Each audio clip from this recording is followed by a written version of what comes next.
Welcome everyone. Thank you for joining us for our CPMC educational session on Crohn's disease. My name is Erin Gordon. I'm the Director of Genetic Counseling here at Coriell, and I'm also an Associate Investigator on the Coriell Personalized Medicine Collaborative.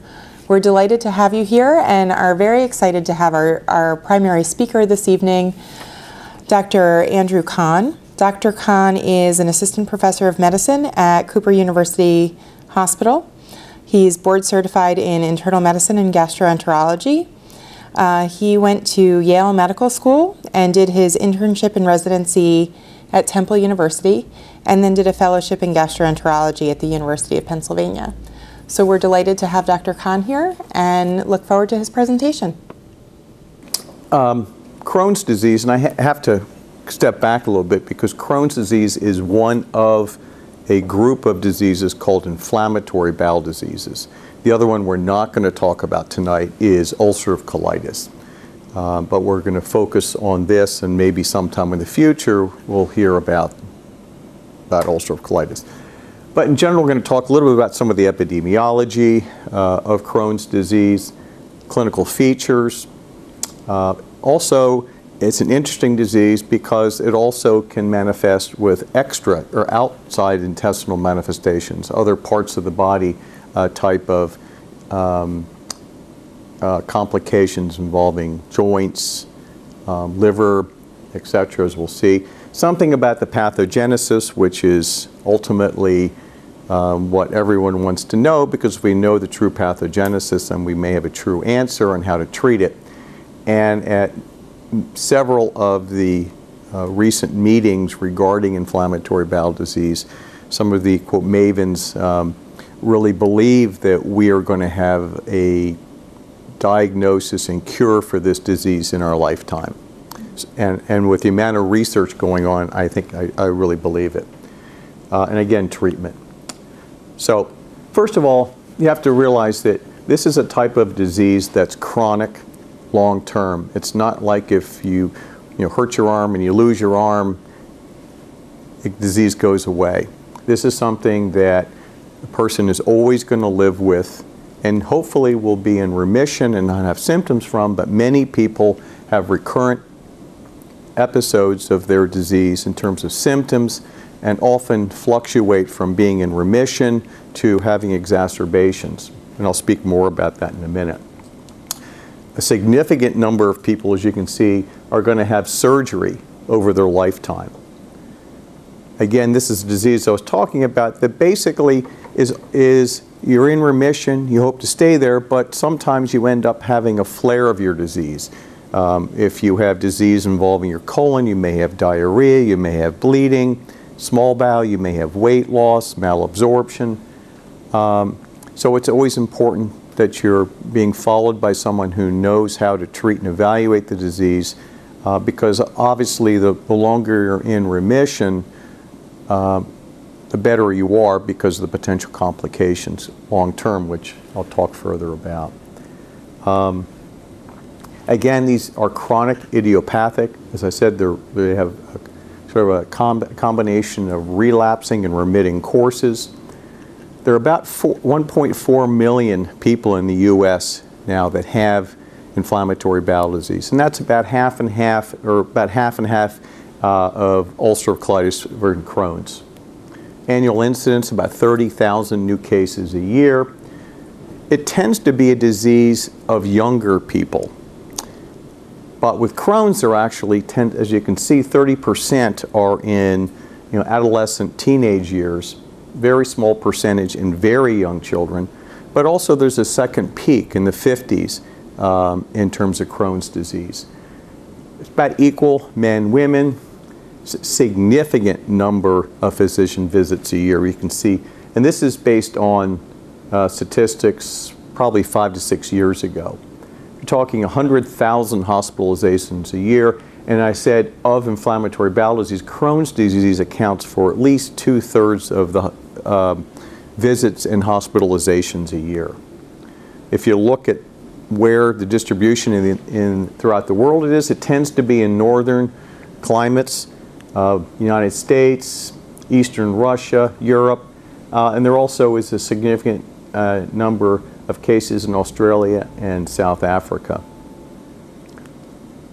As I was talking about earlier, if you look, this is taken from Dr. Rubin, who's at Chicago, looked at disease costs. And this is back in, I think it was 2005. I can't quite read that.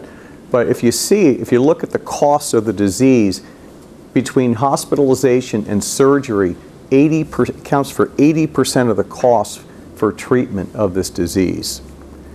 So obviously, the important aspect is to try and find ways of treating patients so that they stay in remission, so they don't end up with complications, hospitalizations, and surgery. If you look at inheritance, if you have one affected patient or one affected parent, offspring, this number is kind of wide, but 2 to 13-fold risk. If you look at one patient with one parent who has Crohn's disease, the offspring likelihood is about 5% chance per child. But if both parents have inflammatory bowel disease, you can see this number increases a little bit more than a third. And that doesn't necessarily mean it has the children who have an inflammatory bowel disease will have Crohn's, but could have Crohn's or ulcerative colitis. And family history really is one of the strongest predictors of developing inflammatory bowel disease. But most patients with Crohn's disease do not have a family history. Although it's a strong predictor, it's not present in all patients. Again, there's a higher risk, and more so in ulcerative colitis and Crohn's in terms of the Jewish population. Again, looking at familial occurrence, here it's from this data from these different authors, about a 5 to 15% of patients have a positive family history. That's as high as 25% in some other studies. If you look at first-degree relatives, as you can see, not everyone ends up having Crohn's, but can have ulcerative colitis. 25% of family histories, they have mixed ulcerative colitis and Crohn's. But what's very interesting is there's an incredibly high concordance in identical twins. Not only in terms of having Crohn's, they both would have Crohn's, but they also would have the disease in the same site. They also would have the same potential extraintestinal manifestations, and they almost always develop the disease at the same time. If you look at environmental factors for inflammatory bowel disease, again, smoking is one of the probably most important risk factor that anyone with Crohn's disease can do in terms of doing something good for their disease. It is a high risk factor for progression of their disease. Climate, we talked about northern climates, tends to be more common instead in colder climates in industrial nations. Infections, interestingly, for example, there's about a 7-fold increased risk of a woman who has, for example, an infectious enteritis, Salmonella Shigella, down the road of developing inflammatory bowel disease. Antibiotics, non-steroidals have been known to exacerbate Crohn's, also ulcerative colitis. So if you see someone who's coming in, their disease has always been well controlled, one of the things is you want to ask, are you taking any kind of non-steroidal agents, antibiotics?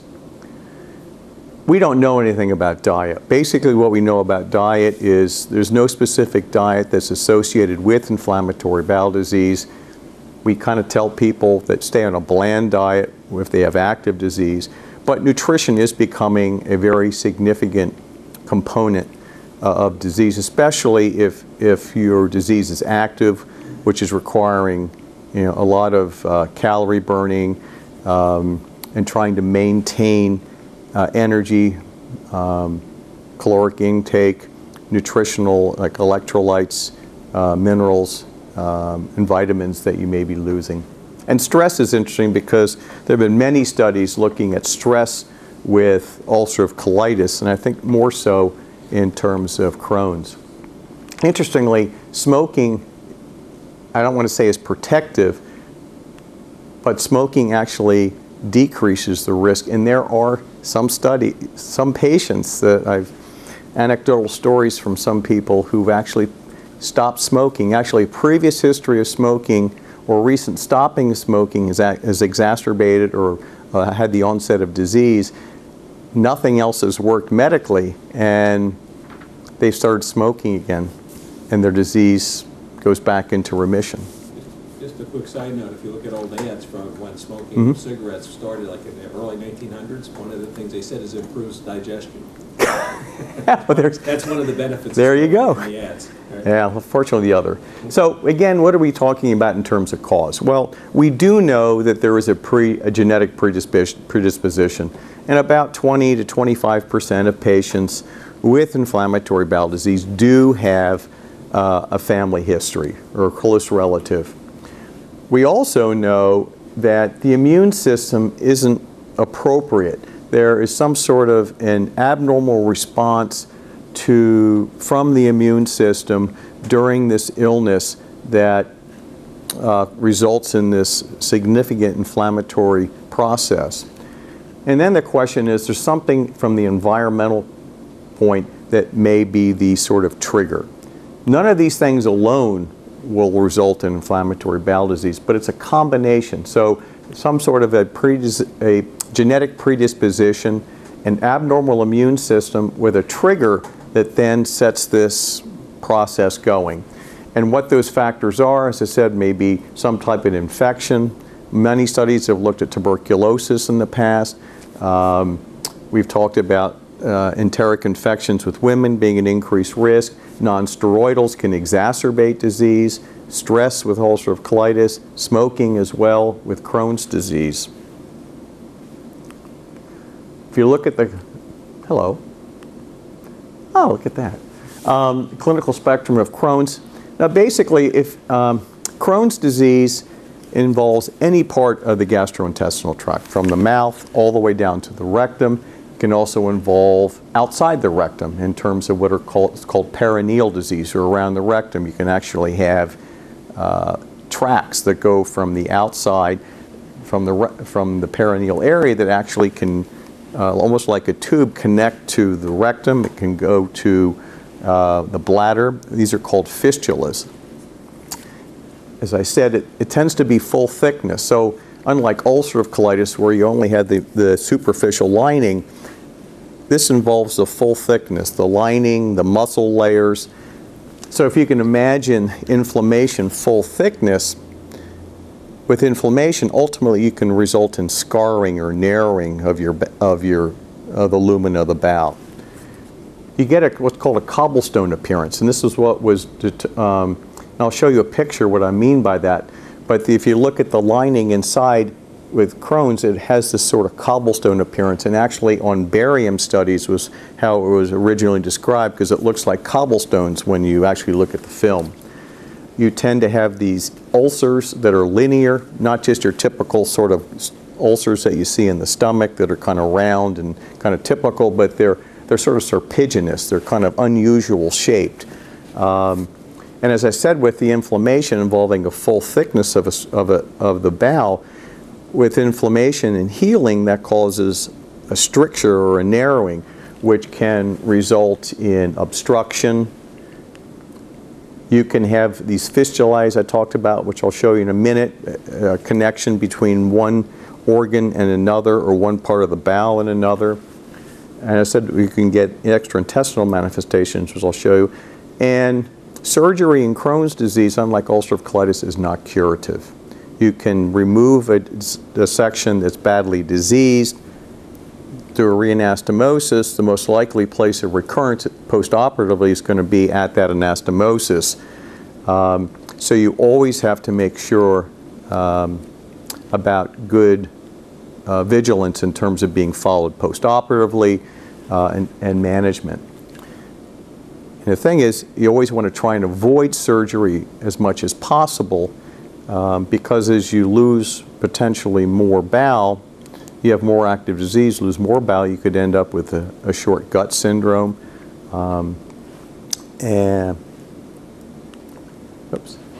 This is just a picture of what's called a rectovesicular fistula. And what you see is there's actually an opening from the rectal area that actually leads into the bladder.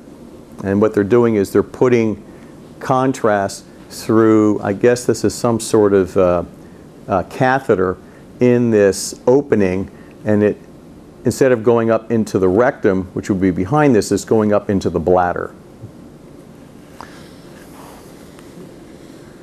So the other thing is recognizing what are the symptoms when someone has, quote, a flare.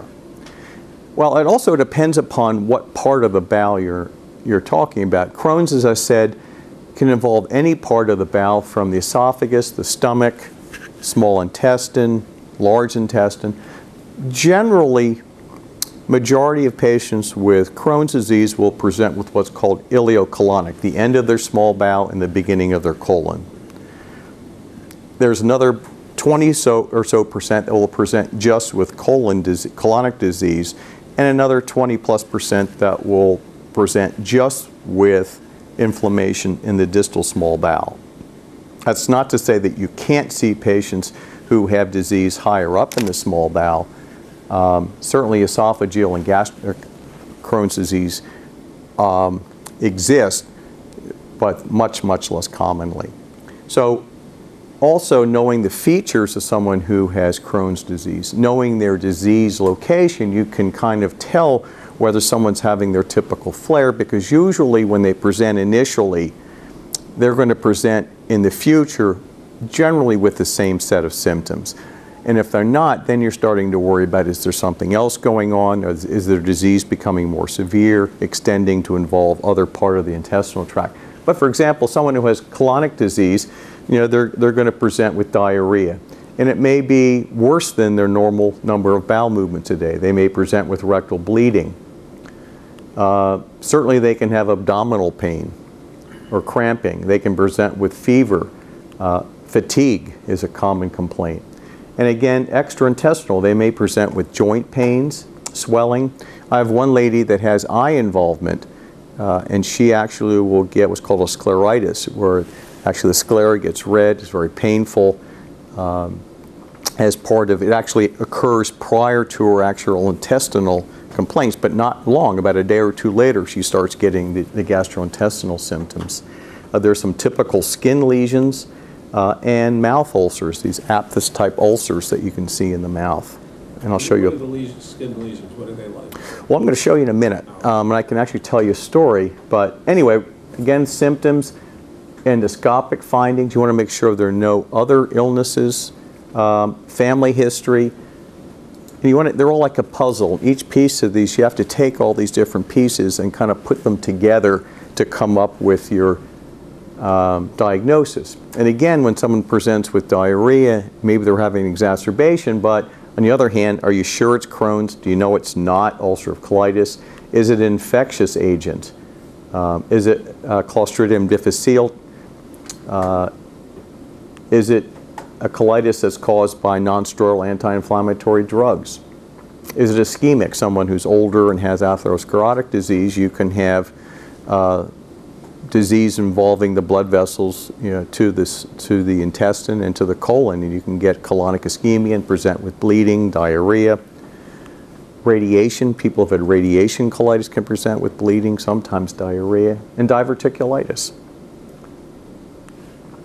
So Crohn's, as I said, involves the full thickness of the bowel. It can affect any portion of the gastrointestinal tract, and as we talked a little bit, can develop fistulas, strictures, and abscesses. Oh, but this doesn't look quite so good this way. But anyway, this is on a colonoscopy of a patient who has Crohn's disease. And these are these serpiginous, kind of unusual looking ulcers. And if you really were able to, this were a little bit better, Crohn's disease, these areas would be normal. But if you imagine looking on a barium test, you'd see these areas where the ulcers would fill in with the barium, and these would be the cobblestones, so to speak. Kind of hard to, if you kind of think about it, but that's what it is. But this can be, you know, these, oops. So if you look at this, this is sort of a figure of some of the things we're talking about. And as I said, what happens is this is a full thickness disease, and as you get inflammation and scarring, you actually can get narrowing of the bowel, and you actually can get obstruction. And people come in with bowel obstruction with Crohn's. Frequently it's from the small intestine in the area of the colon. It's one area that tends to get easily to stricture and cause obstruction. You can develop these fistulae, which you have to remember, if you have two loops of bowel that are close to each other in the abdomen, a lot of these loops are close to each other, and they're both inflamed, the inflammation actually can extend through the wall and form an actual, like a connection or a tube. And for example, I have a woman who's got to have to be 80 now, who develops one of these fistulae, and it's between her small bowel and her colon. So eating, etc., a lot of the stuff is going from the small bowel to the colon without getting down and being absorbed in the small bowel. So she develops, the only symptom she develops is weight loss. And when that happened, I've done a barium test. You see this connection, this tube connection with the barium from the small bowel to the large bowel, treated her with Flagyl or metronidazole, and it disappeared. She started gaining weight again. We went through this a couple times to demonstrate it. Now I just kind of hear from her about once a year where she needs another course of Flagyl because she's starting to lose weight again. She takes it and then she's doing fine, her weight's back, and she's eating. Kind of an unusual thing, because a lot of these don't respond as well to Flagyl. She just happens to be lucky enough, the one that does. And the other thing is, in terms of fistula, strictures, and the other thing is you can develop colorectal cancer. Not as commonly as people, or I should say people with ulcerative colitis always have a known history as the disease progresses a number of years, and particularly if active disease, have a higher risk of colorectal cancer. Patients with Crohn's disease involving the colon, though, also are at increased risk for colorectal cancer and should undergo surveillance after a certain number of years. This is supposed to try and show you a picture of what's called a perirectal, one of these fistulas. And you can see right here near the rectum is this opening. You can't really see it that well. And here's another one. The problem is I guess they're so enlarged that you lose it. But I have a picture, I thought, yeah, here's, none of you are offended, but this is basically in the operating room. And one of the things you do with examining disease involving the perianal area is you have to determine where these openings go to.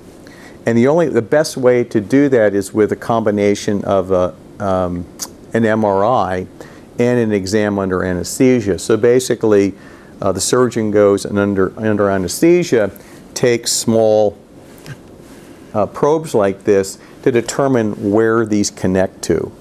And some of these can be very complicated because they're right around, as you can see, the rectum and around the sphincter muscles of the rectum. And some of these actually can go through some of the sphincter muscles, and they can develop very complex fistulas and abscesses. Some of these can just end in an abscess pocket. Now again, extraintestinal manifestations. These are some of the ones that I've alluded to. You certainly can develop, it's not a great picture, it's a little bit bright in here, but people develop arthritis. And in reality, arthritis itself is somewhat rare. People develop arthralgias more so. So for example, some people would say with Crohn's and their disease becomes active, suddenly they're developing pain, generally more in their large joints, elbows, knees, wrists, and that also, as the disease gets better, the joint pains go away. You can have involvement of the spine and the sacroiliac joints. Those in general do not get better with the disease. They're sort of independent of the disease. So some of these you can treat. Others we're talking about eye involvement in anywhere from kind of a wide range, but up to 13%. Most common is anterior uveitis or involvement of the iris, about 6% of patients. The sclera can be involved, or a layer just underneath the sclera.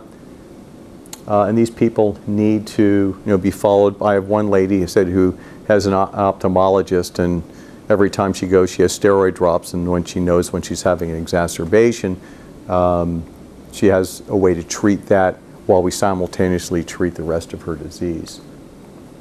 Liver involvement, all kinds of involvement, all the typical stuff, but one of the main concerns is something called primary biliary cirrhosis, which has to do with inflammation of the bile ducts, not only the large bile ducts outside the liver, but also inside the liver, to the point where they are almost like a beaded, you see the normal areas, strictures, little beads, and ultimately this can progress to liver failure. And it tends to, it's most commonly seen with inflammatory bowel disease, more so ulcerative colitis. As you can see, about 70 to 80% of patients who have this primary sclerosing cholangitis have inflammatory bowel disease. There are very few who have this that don't have inflammatory bowel disease. As I said, early abnormal liver function test, alkaline phosphatase, and you get these sort of beaded strictures. This is an attempt. It wasn't the best I could find, but you can almost see these aren't nice smooth. You can see it's kind of ratty looking bile ducts. I don't know if you can appreciate that or not, but we're not going to spend all day. This is a picture of some aphthous ulcers that we're talking about in the mouth. Some of these ulcers that, and you can have these ulcers not necessarily even with inflammation. People can get aphthous ulcers in their mouth from a lot of things. You can see with iron deficiency, but these are, with active disease, this certainly is something that you can see.